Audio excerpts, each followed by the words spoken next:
The forest along the northern border was quiet before the attack came.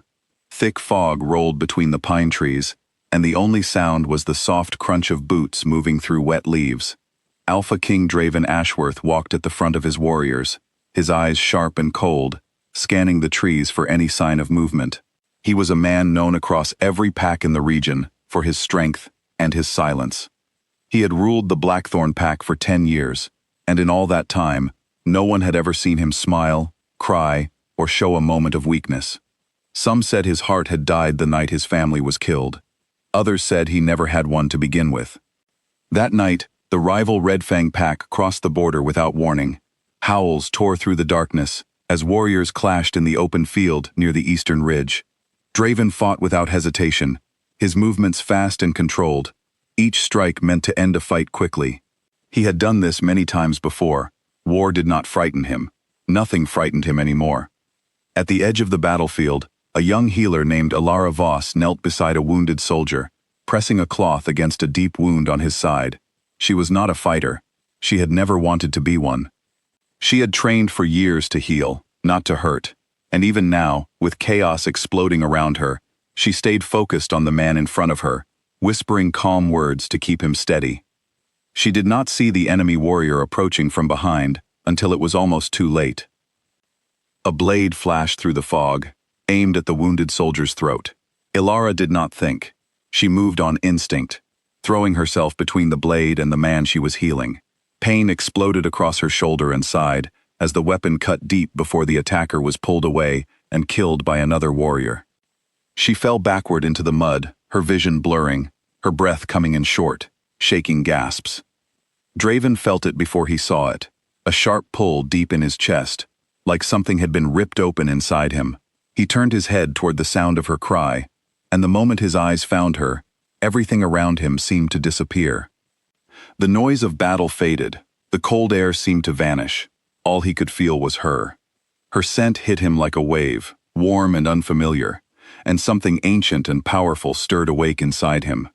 His wolf let out a low, urgent growl in his mind. Mate, she is our mate.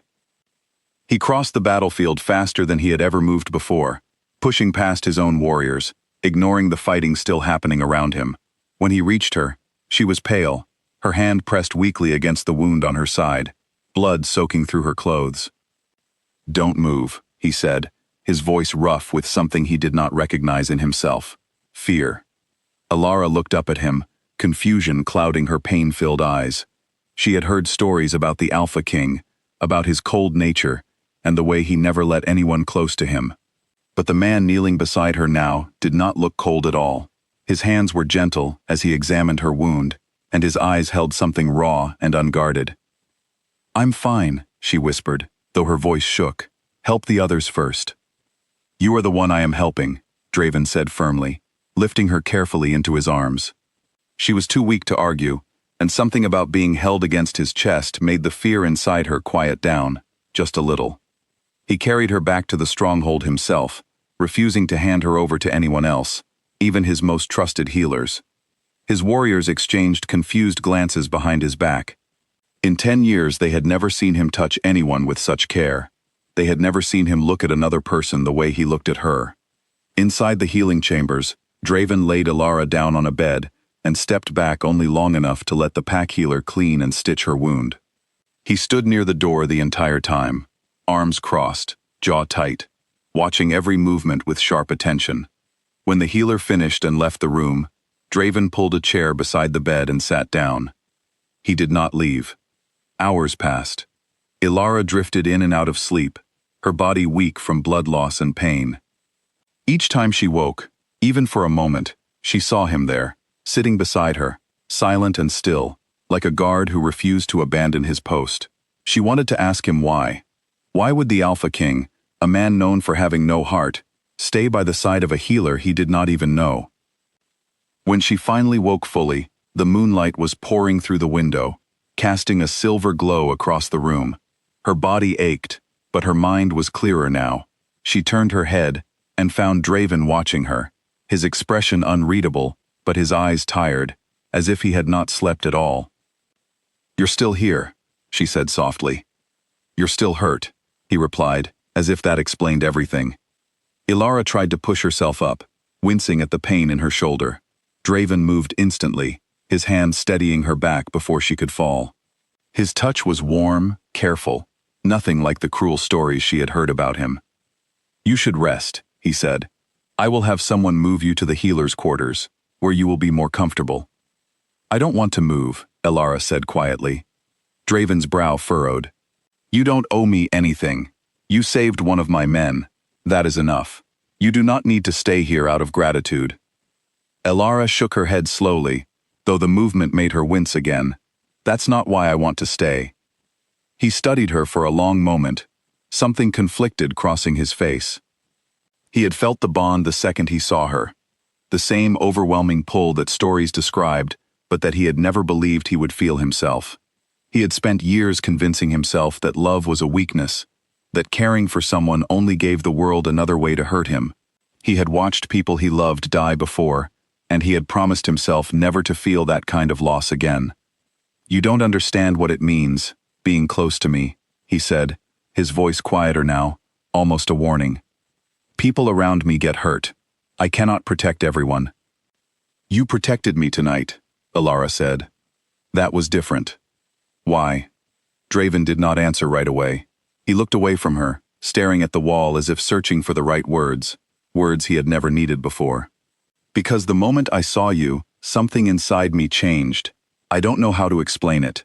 I only know that losing you tonight would have destroyed something in me that I didn't know still existed."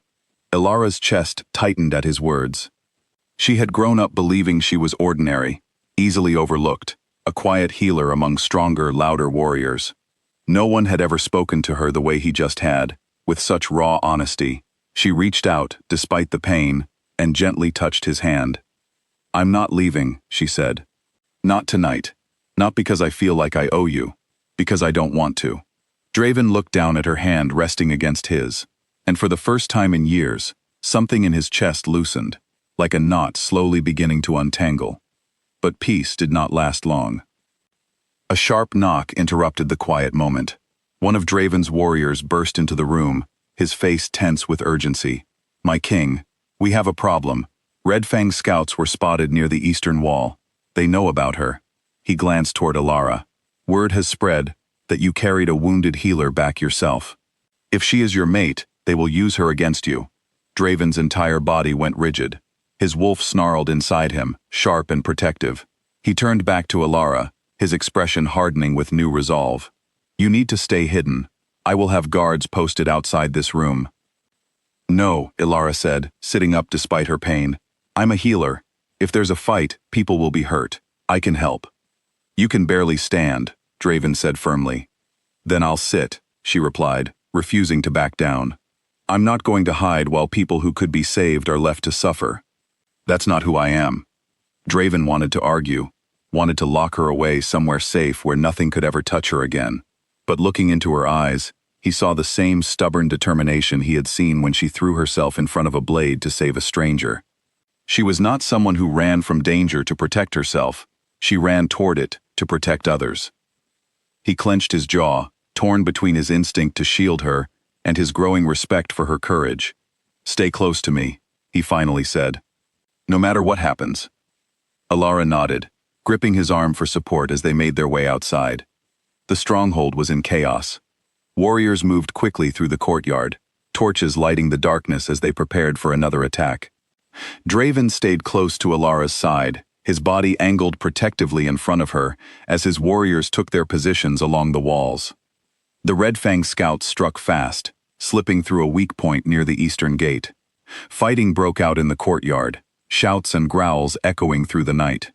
Draven fought without mercy, taking down enemy after enemy, his focus split between the battle and the woman he refused to let out of his sight.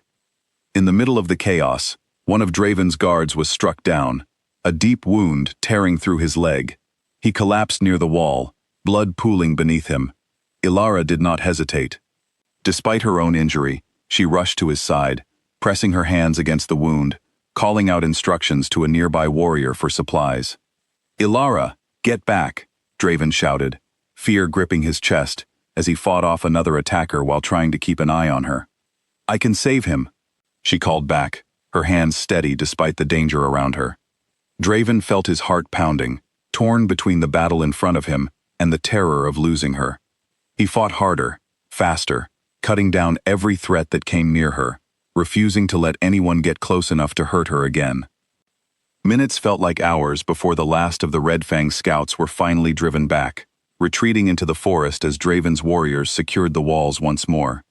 The courtyard fell into an exhausted silence, broken only by the sound of healers rushing to tend to the wounded.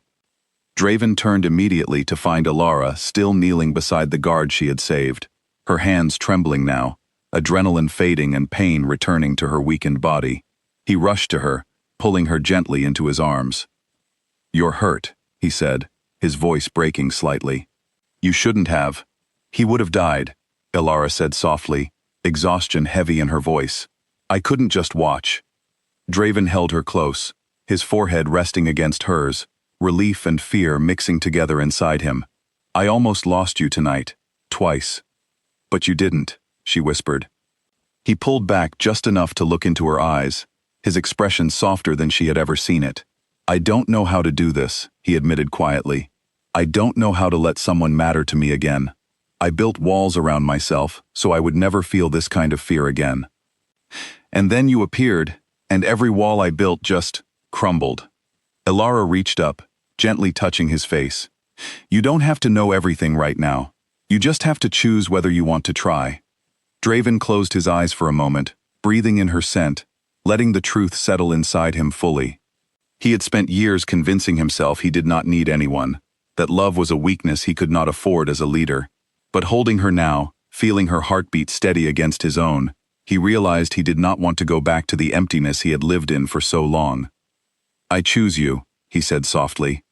"Tonight and every night after."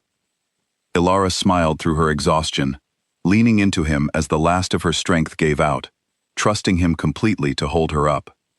Draven carried her back inside, away from the battlefield, away from the danger of the night.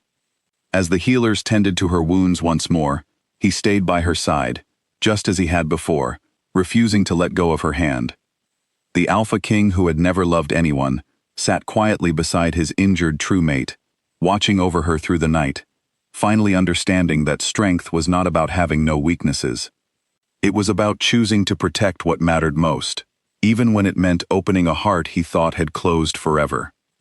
By morning, when Alara opened her eyes again, she found him still there, unmoving, his hand still holding hers. "You stayed," she whispered. "I told you," Draven said, a small, rare smile forming on his lips. "I'm not going anywhere." And for the first time in 10 years, the Alpha King felt something he thought he had lost forever: hope.